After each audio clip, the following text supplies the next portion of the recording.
8 y 12 de la mañana. Un misil impacta en un edificio de viviendas próximo al aeropuerto de Kiev. Balance: 8 heridos, 80 evacuados y varios pisos destruidos. Rusia ha reunido más tropas en la frontera con Bielorrusia.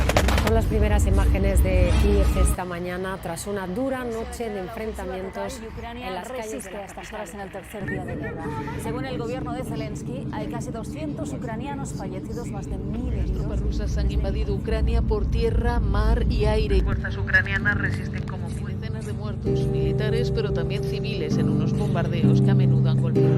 Bueno, la última hora es exactamente lo que estáis diciendo. Hay ataques de las fuerzas rusas en el noroeste y en el suroeste de la capital. No han logrado... Tío, mira esto. Rusia ha vuelto a atacar a Ucrania. Mira al Ruslan. Debe estar pasando mal por esto de la guerra. Yo iría a hablar con él.